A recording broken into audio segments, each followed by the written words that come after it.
میں مبلغ بنوں سنتوں کا، خوب چرچا کروں سنتوں کا۔ الحمدللہ رب العالمین، والصلاة والسلام علی خاتم النبیین، اما بعد فاعوذ باللہ من الشیطان الرجیم، بسم اللہ الرحمن الرحیم۔ الصلاة والسلام علیک یا رسول اللہ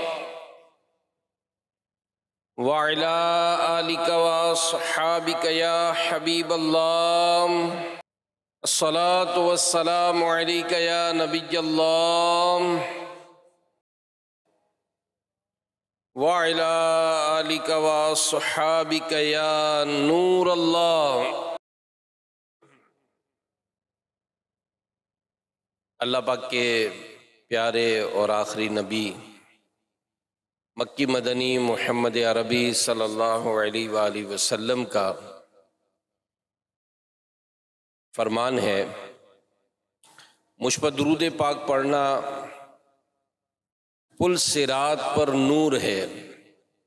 جو روز جمعہ مجھ پر 80 بار درود پاک پڑھے، اس کے 80 سال کے گناہ معاف ہو جائیں گے۔ مومنوں، آپ پر پڑھے جاؤ با ادب اور با وقار درود، نزع میں، گور میں، قیامت میں، ہر جگہ یار غم گسار درود۔ جو محب نبی ہے اے کافی، چاہیے اس کو بار بار درود۔ صلو علی الحبیب صلی اللہ تعالی علی محمد وعلی آلہ وصحبہ وبارک وسلم۔ قرآن پاک کی آیات اور اس حوالے سے علماء کے بیان کردہ مدنی پھول پیش کیے جاتے ہیں۔ سورہ بقرہ جو پہلے پارے سے شروع ہوتی ہے، اس کی آیت نمبر 36 ہے، وَقُلْنَا اهْبِطُوا بَعْضُكُمْ لِبَعْضٍ عَدُوٌّ وَلَكُمْ فِي الْأَرْضِ مُسْتَقَرٌّ وَمَتَاعٌ إِلَىٰ حِينٍ۔ صدق اللہ العظیم وصدق رسولہ النبی الکریم صلی اللہ علیہ وآلہ وسلم۔ آسان ترجمہ قرآن کنز العرفان۔ اور ہم نے فرمایا تم نیچے اتر جاؤ، تم ایک دوسرے کے دشمن بنو گے اور تمہارے لیے ایک خاص وقت تک زمین میں ٹھکانا اور زندگی گزارنے کا سامان ہے۔ پیارے اسلامی بھائیوں، مدنی چینل کے ناظرین، ہم اس دنیا میں آئے، یہاں رہ رہے ہیں، لیکن یہاں رہنا ایک مقررہ وقت کے لیے ہے۔ اور یہ بڑی پیاری ایک بات نصیحت کے لیے بیان کی جاتی ہے کہ دنیا میں آنے کی اگرچہ ترتیب ہے، ہمارے دادا آئے، پھر والد صاحب آئے، پھر ہم آئے، پھر ہماری اولاد، پھر ہمارے پوتے، نواسے، نواسیاں، یہ ایک ترتیب ہے، لیکن جانے کی ترتیب سیم نہیں ہے۔ کئی ایسے دادا ہیں جنہوں نے اپنے پوتوں کو کندھا دیا ہے، کئی ایسے والد ہیں جنہوں نے اپنے ہاتھوں سے اپنی اولاد کو قبر میں اتارا ہے۔ تو پتہ چلا کہ جانے کا کوئی ٹائم فکس نہیں ہے، لیکن ہے مقرر۔ ہر ایک کی سانسیں یہ فکس ضرور ہیں، ہر کوئی اپنی زندگی کی سانس پوری کرے گا، جب اس کا وقت پورا ہو جائے گا تو اس کو دنیا سے جانا ہے، اور وہ سفر اگلا، وہ آخرت کے اگلے جہاں کے لیے سفر ہوگا۔ تو اب تھوڑی دیر کے لیے اگر ہم اس دنیا کے جو تعلقات ہیں ان کی طرف اگر ہم دھیان دیتے ہیں، تو ماں باپ کے ساتھ ہمارا احترام کا تعلق ہے، اولاد اگر ہے تو اس سے بڑی محبت کا تعلق ہے، دوست احباب ان کا دل لگی کا تعلق ہوتا ہے۔ یوں ہی جب ہم سفر پر جاتے ہیں تو بعض اوقات اس سے عارضی سلام دعا ہو جاتی ہے، بس میں برابر میں بیٹھا ہے، ٹرین کے ڈبے میں ہے، ایروپلین کی جگہ سفر ہوا، برابر کی سیٹ پر آ گیا، کوئی ایئرپورٹ پر مل گیا، کوئی پلیٹ فارم پہ مل گیا، کوئی بس اڈے پر مل گیا. تو یہ جو ٹیمپریری ریلیشن ہوتا ہے، تو سوال یہ قائم کیا جاتا ہے کہ یہ جو ٹیمپریری ریلیشن ہے، یہ جو عارضی تعلق ہے، یہ کس قسم کا ہے؟ پارہ 1 سورہ بقرہ کی آیت نمبر 36 جو ہم نے سنی، اس میں اس سوال کا جواب دیا گیا ہے کہ اس دنیا سے جو ہمارا تعلق ہے یہ کس نوعیت کا ہے. چنانچہ فرمایا وَقُلْنَا، اور ہم نے فرمایا، یعنی جب حضرت آدم علیہ السلام جنت میں تھے اور جنت کے درخت کا جب پھل کھانے کا واقعہ ہوا، اس کے بعد اللہ پاک نے کیا فرمایا؟ اہبطوا، تم نیچے اتر جاؤ. یعنی اے آدم علیہ السلام اور آپ کی پشت میں جو آپ کی اولاد ہے، تم سب نیچے اتر جاؤ. بعضکم لبعض عدو، تم ایک دوسرے کے دشمن بنو گے. یعنی اے آدم علیہ السلام، آپ کی اولاد ایک دوسرے کی دشمن رہے گی. غیر مسلم مسلمانوں سے ہمیشہ دشمنی کرتے رہیں گے. غلط راستوں پر چلنے والے، باطل راستوں پر چلنے والے مسافر، یہ ہمیشہ سیدھے راستوں پر چلنے والوں کے ساتھ دشمنی کرتے رہیں گے. تو اس ضمن میں دیکھیں، بار بار جو مدنی چینل پر بھی کہا جاتا ہے کہ علماء اہل سنت کی کتابوں کا مطالعہ کریں، تاکہ جو سوشل میڈیا کے ذریعے یا دیگر پلیٹ فارم سے جو غلط فہمیاں پیدا کی جاتی ہیں، علماء کتنے خوبصورت انداز سے ہماری اصلاح فرماتے ہیں کہ یہاں پر ایک عوامی غلط فہمی کا ازالہ ہوتا ہے کہ بعض جو بے باک لوگ ہوتے ہیں وہ کہتے سنائی دیتے کہ حضرت آدم علیہ السلام نے ہم کو جنت سے نکالا، جنتی پھل انہوں نے کھایا اور بھگت ہم رہے، معاذ اللہ. یہ بہت چیپ بات ہے، بہت گھٹیا انداز ہے. اس طرح کی بات مسلمان کو کرنا زیب نہیں دیتا ہے. بات کیا ہے؟ ہمیں آدم علیہ السلام زمین پر نہیں لائے، بلکہ یہ ہم لوگ ہیں جو ان کے زمین پر آنے کا سبب بنے. آپ تو پہلے بھی جنتی تھے، اب بھی جنتی ہیں. اصل میں آپ کی اولاد میں 2 قسم کے لوگ تھے، ایک دیندار اور دوسرے بے دین، ایک جنتی دوسرے جہنمی. ان کی آپس میں ہمیشہ کی دشمنی تھی. اللہ پاک نے آپ علیہ السلام کو جنت سے زمین پر بھیجا کہ اے آدم علیہ السلام زمین پر جائیے، آپ کی اولاد زمین پر رہے گی، ان میں ڈفرنس کر دیا جائے گا. قیامت کے دن جو جہنمی ہیں وہ جہنم میں جائیں گے، آپ اور آپ کی اولاد جنتی جو ہے اولاد، اس کو دوبارہ ہمیشہ ہمیشہ کے لیے جنت میں داخل کر دیا جائے گا. اچھا، اس کا ایک جواب حضرت عبداللہ بن عباس رضی اللہ عنہما جنتی صحابی ہیں. آپ علم تفسیر کے بہت ایکسپرٹ تھے، ماہر تھے. آپ کو سلطان المفسرین کہا جاتا ہے. ایک مرتبہ روم کے بادشاہ نے آپ کی طرف خط لکھا اور ایک بڑا عجیب سا سوال پوچھا. اس نے لکھا کہ جس شخص کے ہاں کوئی مہمان گیسٹ آئے، کیا اسے یہ مناسب ہے کہ وہ مہمان کو اپنے گھر سے نکال دے؟ یعنی در حقیقت اس کا اشارہ حضرت آدم علیہ السلام کی طرف تھا کہ آپ جنت میں تھے، پھر اللہ پاک نے ان کو زمین پر بھیجنے کا حکم دے دیا. اب سوال بڑا انوکھا تھا. حضرت عبداللہ بن عباس رضی اللہ عنہما نے جواب بھی بہت نرالا دیا، بہت یونیک دیا. کیا جواب میں لکھا؟ کہ مہمان کو گھر سے نکالنا تو مناسب نہیں، البتہ مہمان جب گھر میں آتا ہے تو کہا جاتا ہے کہ ذرا یہ سفر کا لباس آپ اتار لیں، ہاتھ منہ دھو لیجئے، گرد ورد جھاڑ لیجئے، کچھ واش روم وغیرہ جانا ہے تو ذرا فریش ہو جائیے، پھر اس اطمینان سے آئیے، آپ کو کھانا وانا کھلاتے ہیں. تو اللہ پاک کا حضرت آدم علیہ السلام کو جنت سے زمین پر اتارنا بھی اسی حیثیت سے تھا.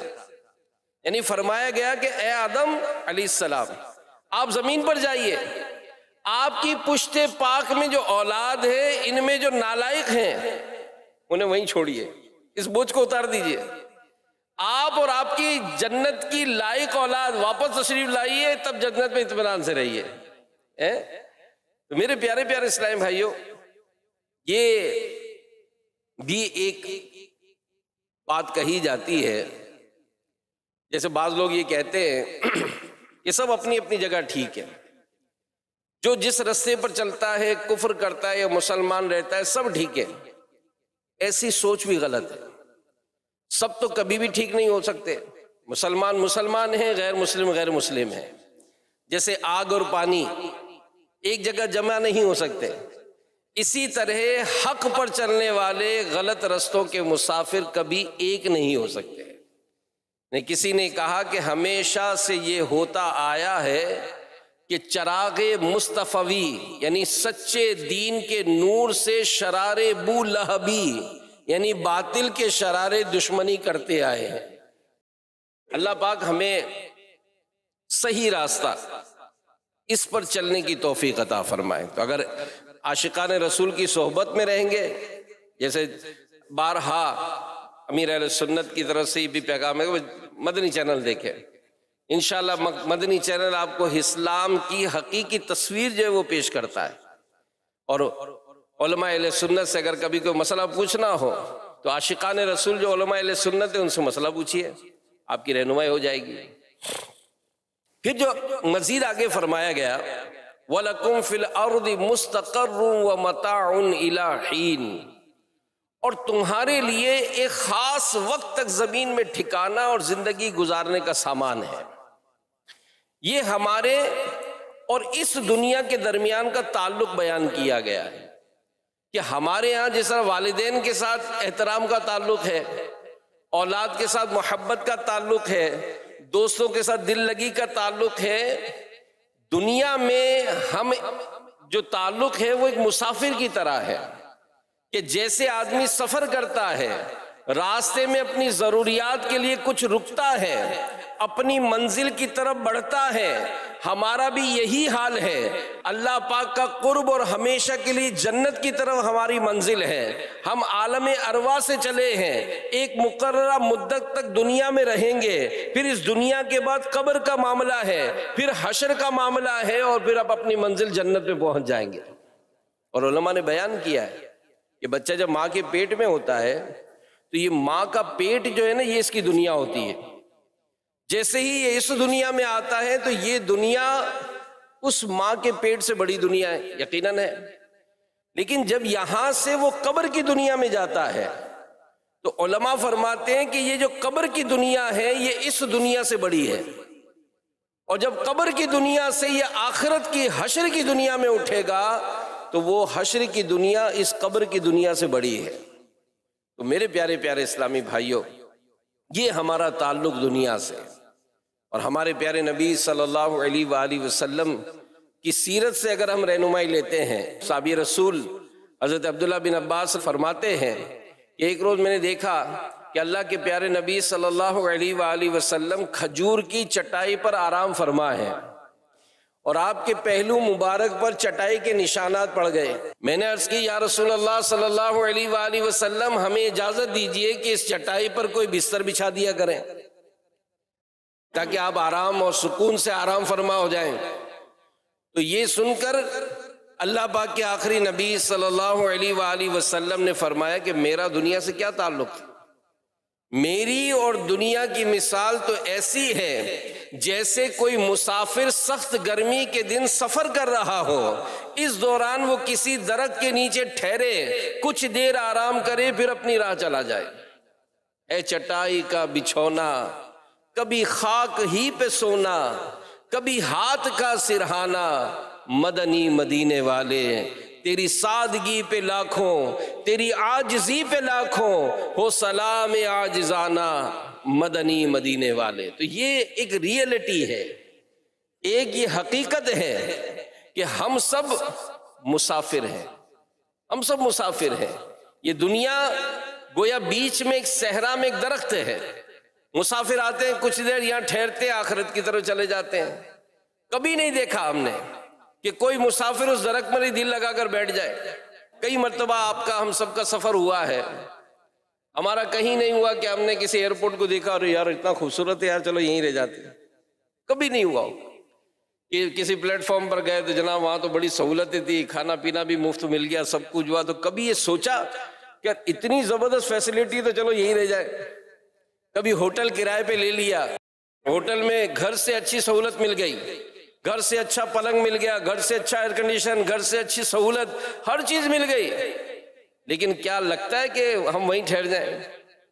ایسا نہیں ہوتا ہے، بلکہ مسافر 20 خوبصورت مقام دیکھتا ہے، بہت ہی متعدد ہوٹلوں میں رکتا ہے، گھر سے زیادہ آرام محسوس کرتا ہے، اس کے باوجود یہ گھر کی طرف واپس لوٹتا ہے۔ تو یہ دنیا بھی ایسی ہی ہے، ہم سب مسافر ہیں، کچھ عرصے کے لیے یہاں ٹھہرے ہیں، جلد ہی سفر آخرت کی طرف ہم روانہ ہو جائیں گے، اس لیے یہاں دل نہیں لگانا چاہیے۔ حدیث پاک بھی ہے، اللہ پاک کے پیارے نبی صلی اللہ علیہ وآلہ وسلم نے فرمایا، دنیا میں ایسے رہو جیسے اجنبی ہو یا کوئی مسافر ہو۔ یہ بہت سبق آموز حدیث ہے، بہت اچھا، اس میں زبردست ہمارے لیے لیسن ہے، اپنے دل پہ نقش کرنا چاہیے، اپنے ہر کام ہر معاملے میں آخرت کو پیش نظر رکھیں، اور یہ بزرگوں کی سوچ رہی ہے ہمیشہ۔ ابراہیم بن ادم رحمۃ اللہ علیہ ایک مرتبہ کہیں سے گزر رہے تھے سنسان جگہ سے، ایک سپاہی نے راستے میں آپ کو روکا، کچھ باتیں کی، یہ پوچھا کہ ذرا بتاؤ آبادی کہاں پر ہے؟ تو آپ نے قبرستان کی طرف اشارہ کیا، اور سپاہی کو بڑا غصہ آیا، اس نے آپ کو ایک ڈنڈا مارا، آپ کا سر پھٹ گیا۔ جب لوگوں کے قریب آیا تو لوگوں نے کہا بھئی اللہ کے ولی کو تو نے اس طرح تکلیف دی، تو اس نے معذرت کی، وہ کہا کہ حضرت بات سمجھ میں نہیں آئی، آپ سے میں نے آبادی کا پتہ پوچھا تو آپ نے قبرستان کی طرف اشارہ کیا۔ آپ نے فرمایا اصل آبادی یہی ہے بھائی، اصل آبادی یہی ہے، یہیں آ کر سب کو آباد ہونا ہے، یہی ہے۔ ہم اگرچہ اپنے گھر، اپنے بنگلوز، اپنی سوسائٹیز، اپنے شہر، اپنے وطن، اپنے ڈپارٹمنٹ، ہر چیز کو خوب سے خوب تر بناتے ہیں، ویل ڈیکوریٹ کرتے ہیں، دنیا کی تمام تر آسائشیں ہم اگرچہ اپنے لیے سہولت فراہم کر لیتے ہیں، لیکن آپ بتائیں کہ جب دنیا سے کوئی جاتا ہے تو کیا لے کر جاتا ہے؟ کچھ بھی نہیں، گاڑیاں گیریج میں کھڑی رہ جاتی ہیں، بینک بیلنس بینک میں رہ جاتا ہے، سونے کے ڈھیر بھی سارے کے سارے پڑے رہ جاتے ہیں، بنگلہ، بیڈ روم، ہر چیز، ایوری تھنگ، ہر چیز جو ہے وہ یہیں چھوڑ کر خالی ہاتھ، بغیر جیب کے کفن، اور قبر میں بھی کوئی ڈیکوریشن نہیں ہوتا ہے، کوئی کچھ نہیں، صرف آبان لے کر وہ اپنی قبر میں اتر جاتا ہے۔ تو میرے پیارے پیارے اسلامی بھائیوں، اس میں ہمیں جو ہے وہ اپنی زندگی کیسے گزارنی ہے، لیسن دیا گیا، وہ کیا کہ یہاں کسی کو بقا نہیں ہے، زمین پر جو کچھ بھی ہے یہ سب فانی ہے۔ قرآن پاک میں فرمایا گیا سورہ رحمان میں، کل من علیہا فان، زمین پر جتنی مخلوق ہے یہ سب فنا ہونے والی ہے، اور اسلام جو ہمیں اچھے اخلاق کا، اچھے کردار کا، ایک صاف ستھری زندگی گزارنے کا جو درس دیتا ہے، اس کی بیسک کیا، تاکہ اس کے ذریعے ہم اللہ کی رضا پائیں، اللہ کو راضی کریں، اور یہی اللہ کی رضا پیش نظر ہوتی ہے۔ ایک مسلمان کسی کو بھی تکلیف نہیں دیتا، کوئی اس کو تکلیف دیتا بھی ہے تب بھی وہ سامنے والے کو تکلیف نہیں دیتا ہے، کوئی اس پر ظلم کرتا ہے تو وہ درگزر کرتا ہے، معاف کر دیتا ہے، کوئی اس کو ستاتا ہے معاف کر دیتا ہے، وہ بیجا جھاڑ کر، ڈانٹ کر، دل دکھا کر اپنے لیے جہنم کا سامان اکٹھا نہیں کرتا ہے، بلکہ نرمی اختیار کرتا ہے۔ بعض لوگ کہتے ہیں یار یہ جو ہے وہ بہت بھولے بھالے، جی ہاں، علماء نے لکھا ہے اکثر جنتی بھولے بھالے ہوں گے۔ یہ دنیا کی جو ہوشیاریاں ہیں، چیٹنگ ہے، اس سے انسان اپنا اسٹیٹس بنا لیتا ہے، چال بازیاں کر کے، افسروں کی چاپلوسیاں کر کے، دوسرے کی غلط شکایتیں کر کے اپنا اسٹیٹس تو بڑھا لیتا ہے، لیکن یہ بڑھانے والا کتنے دن بڑھائے گا؟ گھروں میں بھی ایسا ہوتا ہے، گھر میں بھی آپس میں ایک دوسرے کی چگلیاں کھا کر کسی کا عزت گھٹانے کی کوشش کی جاتی ہے، رشتہ داروں میں ایک دوسرے کے ساتھ نا اتفاقیاں پیدا کی جاتی ہیں، مارکیٹوں میں جو دکاندار آپس میں محبت پیار سے رہ رہے ہوتے ہیں، بعد ایسے فتنہ باز لوگ ہوتے ہیں جو ان کے درمیان چگلیاں کھا کر، غلط باتیں پھیلا کر ان کی لڑائیاں کراتے ہیں۔ لیکن اسلام اپنے ماننے والوں کو جو تربیت دیتا ہے وہ یہ کہ کسی کو تکلیف نہیں دینی، ہم دوسروں کے ساتھ مسکرا کر ملیں، اور جو نہیں ملتے کیا وہ ہم سے نہیں مل رہا تو ہم بھی نہیں ملے؟ نہیں۔ ہمارے پیارے نبی صلی اللہ علیہ وآلہ وسلم کی جو مبارک تعلیمات ہے کہ اچھے اخلاق، اعلیٰ کردار کے ساتھ اس دنیا میں رہنا ہے، تاکہ اسلام کا جو صحیح جو تربیت ہے وہ ہماری لوگوں پر ظاہر ہو اور غیر مسلم وہ اسلام کے دامن میں آ جائیں، کہ اسلام ہمیں سکھاتا ہے کہ ہم نے جو یہاں جو کچھ بھی کرنا ہے وہ اللہ کی رضا کے لیے کرنا ہے، اللہ ہم سے راضی ہو جائے۔ اللہ پاک فرماتا ہے سورہ انعام میں کہ قُلْ إِنَّ صَلَاتِي وَنُسُكِي وَمَحْيَايَ وَمَمَاتِي لِلَّهِ رَبِّ الْعَالَمِينَ، تم فرماؤ کہ بے شک میری نماز، میری قربانیاں، میرا جینا، میرا مرنا سب اللہ کے لیے ہے جو سارے جہانوں کا رب ہے۔ تو ہم جو کچھ بھی عمل کریں، میرا ہر عمل بس تیرے واسطے ہو، کر اخلاص ایسا عطا یا الہی۔ تو یہ انداز صحابہ کرام نے اپنایا، یہ انداز صحابہ کرام نے اپنایا کہ کیسی اعلیٰ کردار۔ جنگ یرموک کا موقع تھا، جنگ ختم ہو چکی تھی، اب صحابہ کرام علیہم رضوان زخمیوں کی دیکھ بھال کر رہے تھے۔ حضرت حذیفہ رضی اللہ عنہ صحابی رسول ہیں، کہتے ہیں کہ میں ہاتھ میں پانی لیے زخمیوں میں اپنے چچا زاد بھائی کو ڈھونڈ رہا تھا، ڈھونڈتے ڈھونڈتے آخر وہ مجھے مل گیا، بہت شدید زخمی تھا، زخم سے چور چور تھا اور اس کا دم لبوں پر تھا، یعنی آخری وقت تھا اس کا۔ میں اس کے قریب گیا اور کہا کہ بھائی پانی پیو گے؟ اس نے کپ کپاتی ہوئی آواز میں کہا کہ ہاں پیوں گا۔ میں اسے پانی دینے ہی والا تھا کہ قریب سے دوسرے کی آواز آئی ہے پانی۔ چچا زاد بھائی نے پانی نہیں پیا، مجھے اشارہ کیا کہ میرے اس بھائی کو پلاؤ۔ میں پانی کا پیالہ لے کر قریب والے کے پاس گیا، ابھی اس کو دینے لگا تھا کہ اور قریب میں آواز آئی پانی، اس نے بھی نہیں پیا۔ جیسے میں وہاں پہنچا تیسرے کے پاس تو اس کا انتقال ہو گیا تھا، میں پلٹ کر دوسرے کے پاس آیا اس کا بھی انتقال ہو گیا تھا، میں پلٹ کر چچا زاد بھائی کے پاس آیا اس کا بھی انتقال ہو گیا تھا۔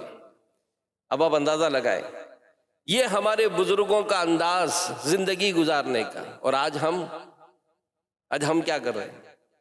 آج ہم کیا کسی کے ساتھ کوئی ایسا ہمدردانہ انداز، کوئی ایسی محبت والا انداز، کوئی ایسا پیار والا انداز؟ آپس کے رشتہ داروں میں بھی، ارے میں تو اور آپ کو ڈیپلی لے جاؤں تو گھر میں بھی اگر گھر میں کھانا پکتا ہے، ہم میں سے کون جو اپنے بچوں کے لیے یا گھر والوں کے لیے اچھی بوٹی ہی چھوڑ دے، بتا کر نہیں، ایسے ہی چھوڑ دے کہ یار چلو یار یہ کھا لیں؟ یہ صحابہ کرام تھے۔ ایک مرتبہ نبی پاک صلی اللہ علیہ وآلہ وسلم کی خدمت میں ایک بھوکا شخص آیا، سرکار علیہ السلام نے ازواج مطہرات کے حجروں سے معلوم کروایا کہ کھانا ہے کچھ، کسی بھی امہات المومنین کے حجرے میں کھانا موجود نہیں تھا، تو صحابہ کرام سے فرمایا کہ ہے کوئی جو اس کو مہمان بنائے، اللہ اس کو جنت کی نعمتیں عطا فرمائے۔ ایک صحابی رضی اللہ تعالیٰ عنہ یہ کھڑے ہو گئے، آقا میں ان کو لے جاتا ہوں۔ گھر لے آئے، جب گھر لے کر آئے تو اپنی زوجہ سے پوچھا کہ گھر میں کھانا ہے؟ تو کہا گھر میں کھانا تو نہیں ہے، بس بچوں کے لیے تھوڑا سا رکھا ہوا ہے۔ تو فرمایا کہ بچوں کو بہلا پسلا کر سلا دو اور دسترخوان بچھا دو۔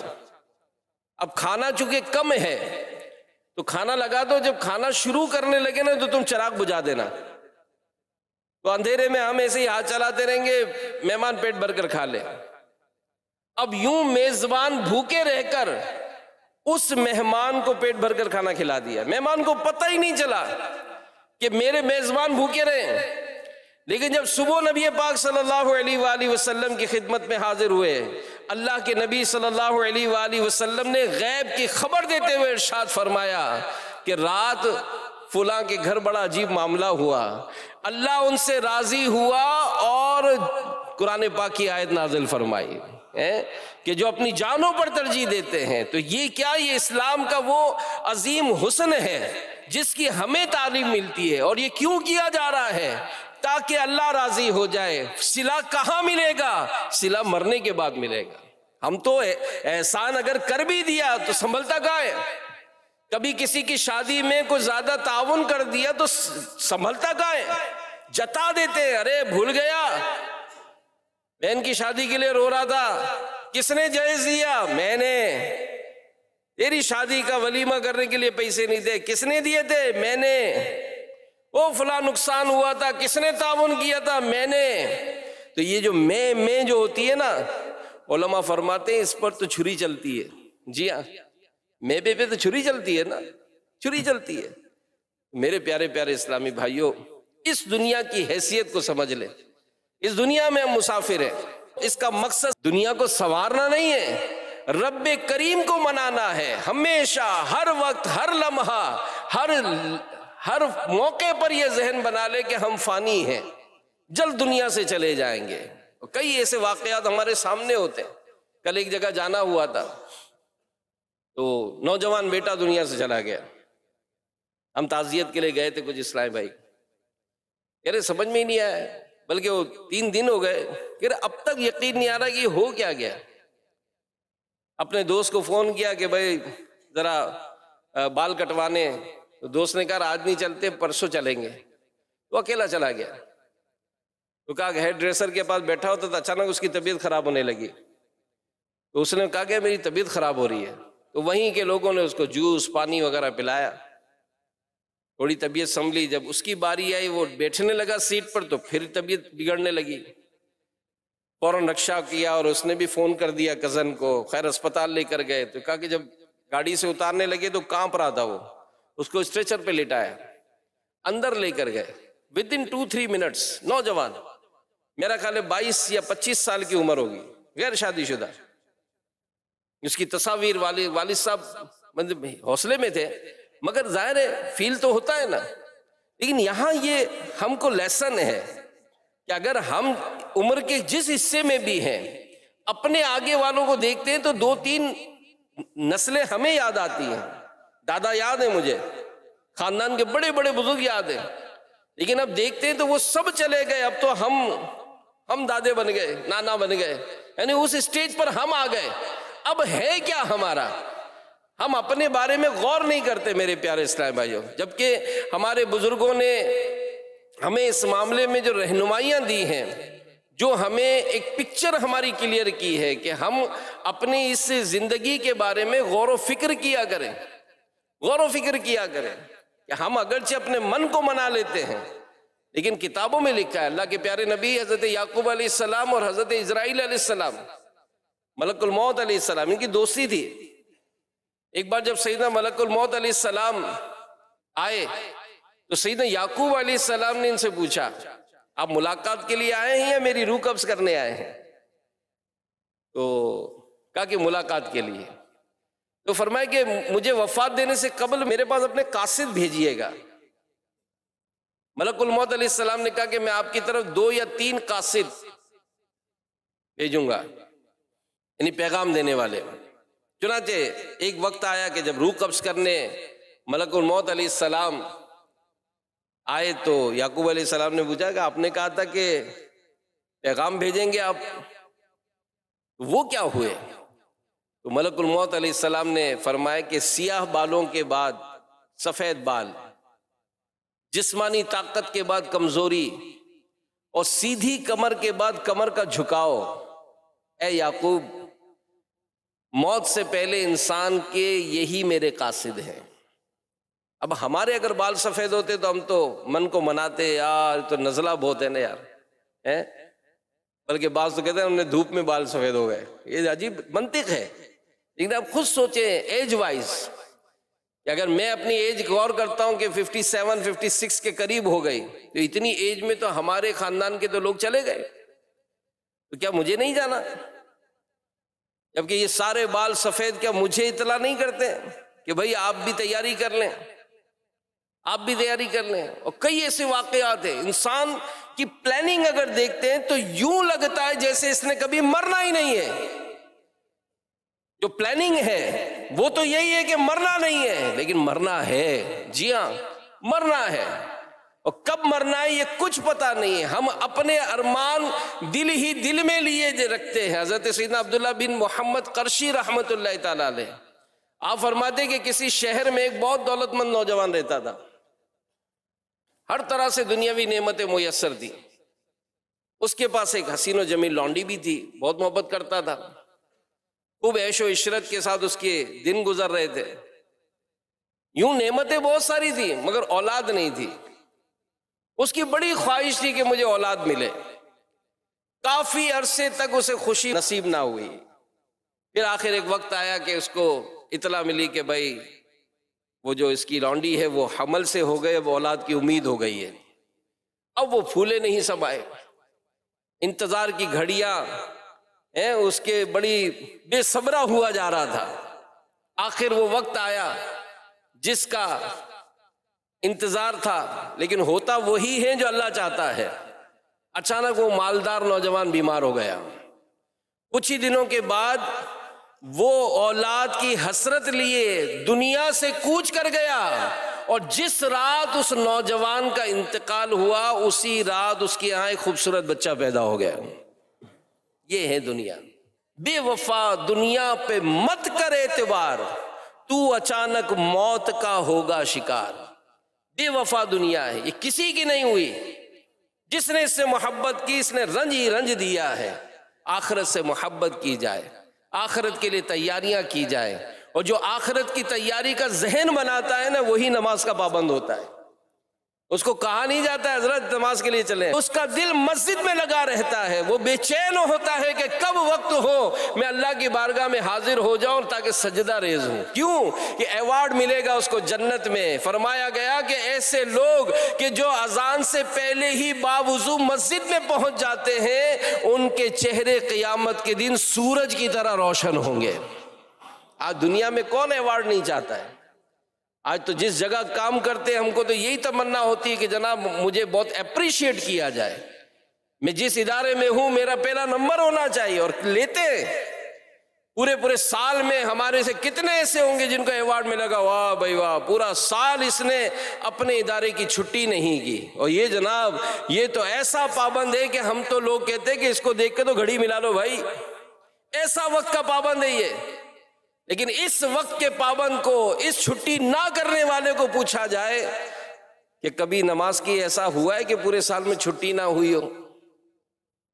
کوئی ایسا ایوارڈ دیا جا سکتا ہے ہم کو کہ جناب یہ مسلمان ایسا سچا پکا مسلمان کہ اذان مطلب اس کی کبھی نماز قضا نہیں ہوئی، یہ ایسا مسلمان کہ اس کی کبھی پہلی صف قضا نہیں ہوئی۔ آپ پڑھے کتابوں میں ہیں ایسے بزرگ۔ ایک بزرگ کے بارے میں امیر اہل سنت نے کتاب میں لکھا ہے فیضان نماز میں کہ آپ کی عمر 126 سال ہو گئی، 126 سال، اور آپ کا معمول 126 سال کی عمر میں بھی یہی تھا کہ آپ باجماعت نماز پڑھا کرتے تھے، باجماعت نماز پڑھا کرتے۔ اور پھر دین سے محبت کا انداز کیا تھا؟ فیضان نماز کتاب پڑھیں، یقین مانیں ایسا آپ کو مزے کو مزہ آ جائے گا، عبادت کی طرف ایسا دل لگے گا آپ کو کہ یار یہ ہمارے بزرگ کیا سوچ کے مالک تھے یار، کیسی شاندار ان کی سوچیں تھی۔ ہم دنیاوی لحاظ سے پنکچولیٹی پر، صفائی پر، جناب ویل ڈریس پر، اپنے آفس میں اپنی فیکٹریز میں ہم ایوارڈ رکھتے ہیں۔ ارے دیکھیں ہمارے بزرگوں نے کس طرح سے اپنی زندگی گزاری۔ ایک صحابی رضی اللہ عنہم کے بارے میں آتا ہے کہ آپ اپنے غلاموں کو دیکھتے کہ آپ کے غلاموں میں جو کوئی بھی اچھے انداز سے نماز پڑھتا تھا اس کو آزاد کر دیتے تھے، جو اچھے انداز سے آپ دیکھتے کہ نماز پڑھتا ہے اس کو آزاد کر دیتے۔ تو کسی نے کہا کہ حضور یہ آپ کو دھوکہ دیتے ہیں، آپ کو دکھانے کے لیے اچھی نماز پڑھتے ہیں۔ آپ نے فرمایا جو اللہ کے لیے دھوکہ دیتا ہے خود دھوکہ کھانا بھی ہمیں اچھا لگتا ہے۔ یہ ان کا انداز تھا، یہ مطلب اس طرح سے اپنے ملازمین کو اپریشیٹ کرتے تھے۔ ہم تو یہ دیکھتے ہیں کہ یہ مجھے ایک کچھ پیسہ کما کر دے تو میں اس کی تنخواہ بڑھا دوں۔ ارے یار حافظ قرآن ہے تو بڑھا دو نا 5,000 روپے، عالم دین آپ کے یہاں کام کرتا ہے بڑھاؤ اس کے 25,000 روپے، آپ دو نا اس کو سہولتیں۔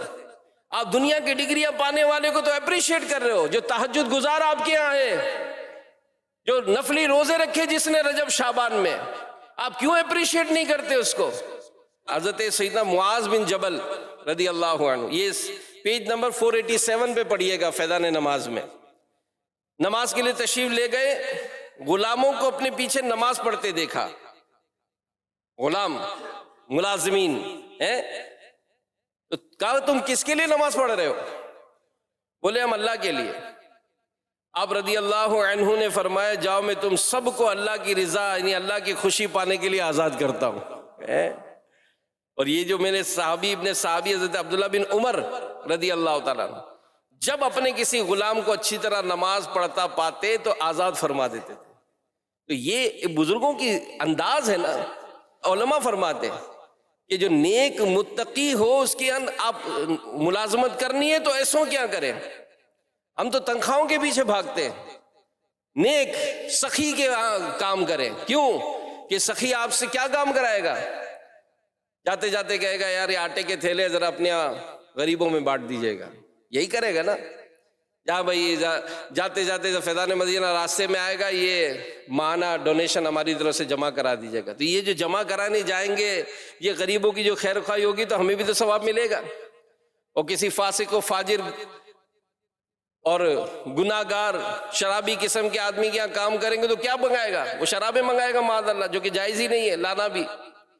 تو بہرحال میرے پیارے پیارے اسلامی بھائیوں اور مدنی چینل کے ناظرین، اس دنیا کے حوالے سے ایک عبرت امیر اہل سنت دامت برکاتہم العالیہ مدنی مذاکرے میں جانے کی تیاری فرما رہے تھے، تو اس وقت کسی اسلامی بھائی نے موبائل پر آپ کی تصویر لی۔ اب جو موبائل پر تصویر لی جاتی ہے تو شرعاً اس کا حکم دیا جاتا ہے کہ یہ آئینے کی طرح یہ جائز ہے، لیکن پرنٹ نکالنا یہ علماء منع فرماتے ہیں۔ تو انہوں نے موبائل پر آپ کو آپ کی تصویر دکھائی۔ امیر اہل سنت فرماتے ہیں کہ اپنی وہ تصویر مجھے پیاری لگی، پھر ساتھ ہی خیال آیا کہ یہ حسین چہرہ ایک دن قبر میں اتر جائے گا۔ فرماتے یہ سوچتے ہی میری آنکھوں میں آنسو آ گئے۔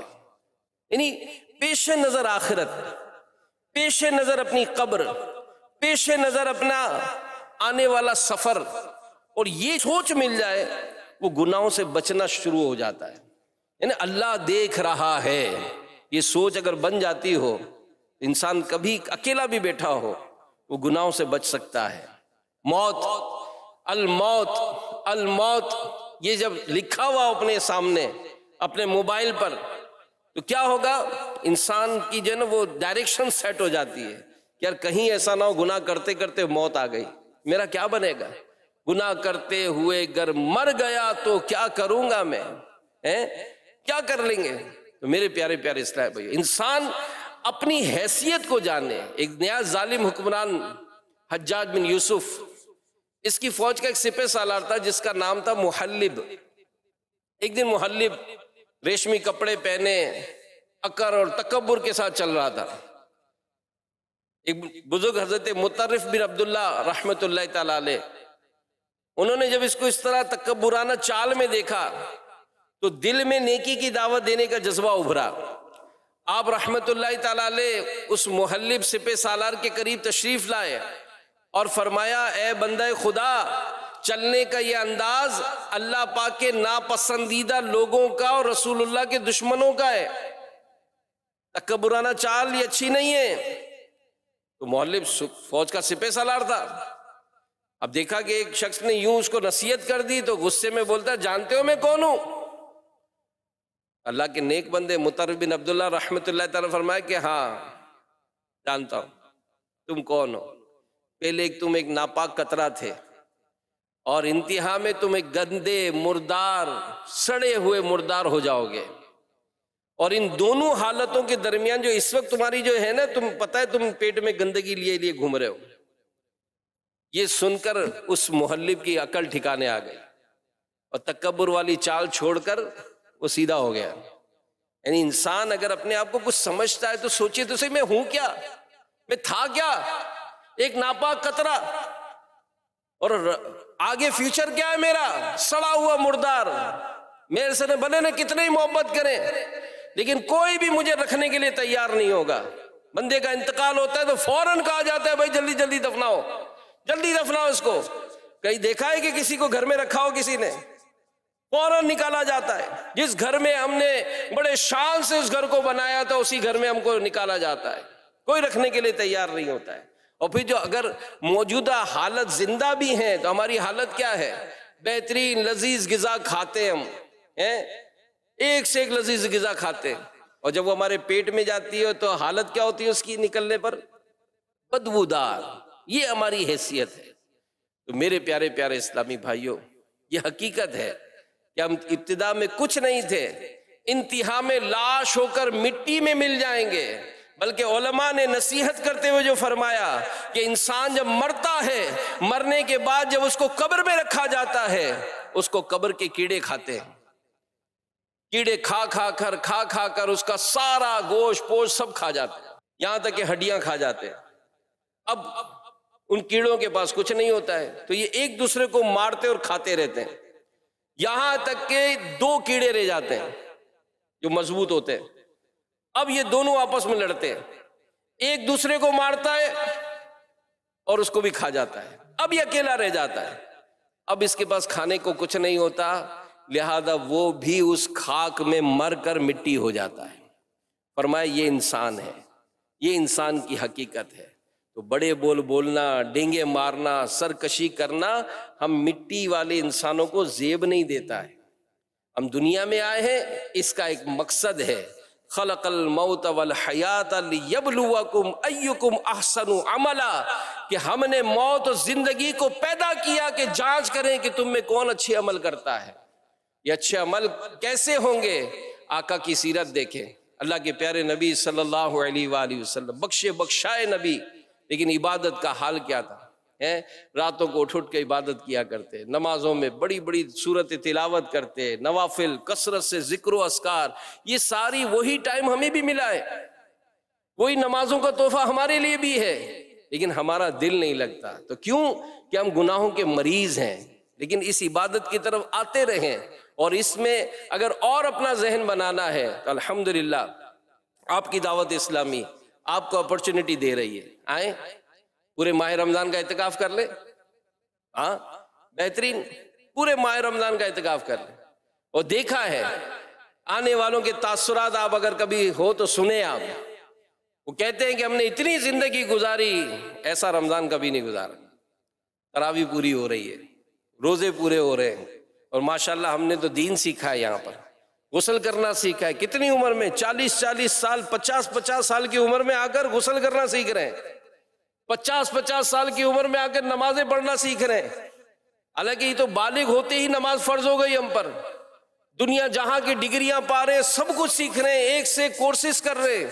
کوئی نیا سا نیا موبائل ہمیں دے دیا جائے، ہم اس کو سیکھ لیتے ہیں، سارے فنکشنز ہم کو آتے ہیں، اپنی جو بھی آمدنی ہے اس کو کیسے بڑھا جائے سارے ٹیکس پتہ ہیں، کون سا روٹ کس طرح جائے گا سب کچھ پتہ ہے، دنیا جہاں کا سفر کرنا ہو کیسے ٹکٹ سستی ملے گی سب پتہ ہے، کیسے سفر آسان ہوگا سب پتہ ہے، کون سا ڈریس سلوانا ہے، کون سا ڈریسر جو ہے وہ جناب وہ بہترین سیتا ہے، کہاں پر ہم کو بال کٹوانی چاہیے، دنیا جہاں کی معلومات ہے۔ لیکن نہیں معلوم تو نماز کا نہیں معلوم، روزوں کا نہیں معلوم کہ روزہ کب کھولیں گے، کب بند کریں گے، کس طرح سے روزہ پورا کرنا ہے۔ روزہ تقوی اور پرہیزگاری دلانے کے لیے آتا ہے تو کیسے اس تقوی اور پرہیزگاری کو حاصل کریں گے؟ یہ نہیں ہے، بلکہ عجیب و غریب حال ہے ہمارا۔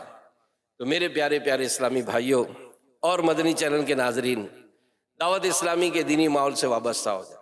یہ ماحول ہمیں جنت کی طرف لے جا رہا ہے، اور پھر اکیلے نہیں جانا، جی ہاں اکیلے نہیں جانا، والدین کو بھی لے کے جانا ہے، بھائی بہنوں کو بھی لے کے جانا ہے، خاندان والوں کو بھی لے کے جانا ہے، بچوں کو بھی لے کے جانا ہے، پڑوسیوں کو بھی لے کے جانا ہے، شہر والوں کو بھی لے کے جانا ہے، دنیا کے مسلمانوں میں نیکی کی دعوت دھومیں مچا کر انہیں بھی جنت کی طرف لے جانا ہے۔